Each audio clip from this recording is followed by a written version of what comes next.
Mesdames, messieurs, bonsoir, soyez les bienvenus. L'Église, vous le savez, est attentive au bien-être spirituel des personnes, mais aussi au bien-être matériel.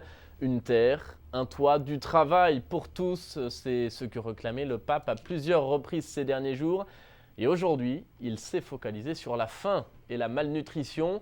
C'était à Rome, au siège de l'Organisation des Nations Unies pour l'alimentation et l'agriculture.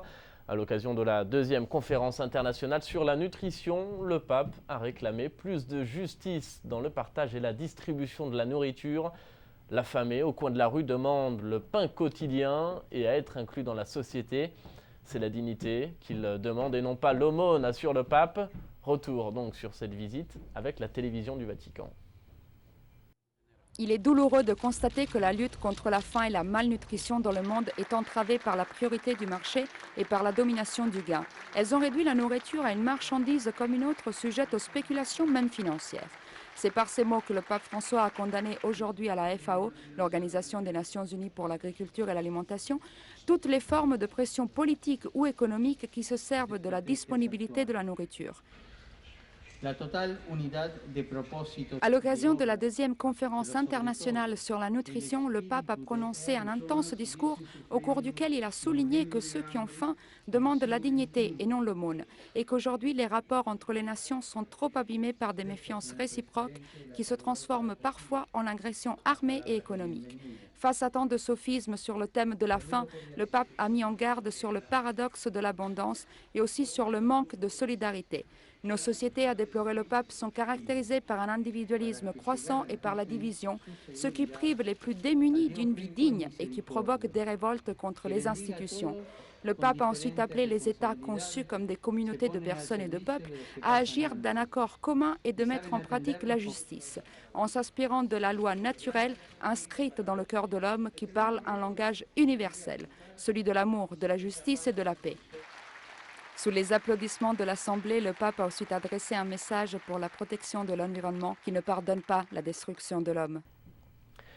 Et avant cette rencontre, comme chaque jour, le pape célébrait la messe au Vatican dans la chapelle de la maison Sainte-Marthe. Il est revenu dans son homélie sur l'évangile du jour, Jésus qui pleure aux portes de Jérusalem.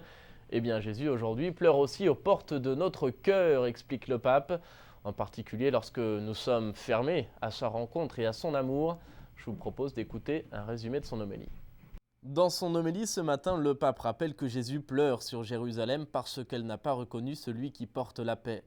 Il pleure donc à la fermeture du cœur de la ville élue, du peuple élu.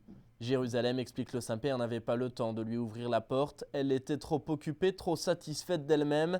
Elle menait une vie tranquille, le temple fonctionnait, elle était contente. Bref, elle n'avait pas besoin du Seigneur. Elle ne se rendait pas compte qu'elle avait besoin de salut. Elle a donc fermé son cœur au Seigneur. Elle avait peur de sa visite. Mais aujourd'hui encore, précise le pape, Jésus continue de frapper aux portes. Il frappe aux portes de ses frères, de ses sœurs, aux portes de chez nous, aux portes de notre cœur, aux portes de son Église. Et les pleurs de Jésus sur Jérusalem, ce sont les pleurs sur son Église, sur nous aujourd'hui. Car nous aussi, comme Jérusalem, nous nous sentons tranquilles dans les choses que nous pouvons gérer. Nous sommes contents, nous nous organisons, les choses fonctionnent, donc nous fermons notre cœur au Seigneur. Voilà pourquoi Jésus pleure. Quand le Seigneur visite son peuple, il nous porte la joie et l'amour, mais tous, nous avons peur de cette joie parce que nous ne pouvons pas la contrôler. Nous avons peur de la conversion, conclut le pape, parce que se convertir signifie permettre que le Seigneur nous conduise. Sachez enfin que dimanche, en la fête du Christ roi, le Saint-Père célébrera la messe de canonisation d'un prêtre indien et d'une religieuse indienne.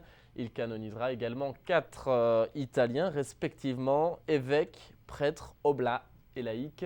La célébration est à suivre dimanche, donc sur Ciel et Lumière à midi, et la célébration sera rediffusée en français à 15h30. C'est la fin de cette émission. Merci d'avoir été avec nous et merci de votre fidélité. À suivre sur Ciel et Lumière, les échos du Vatican. Je vous souhaite à tous une très très belle fin de soirée. À bientôt.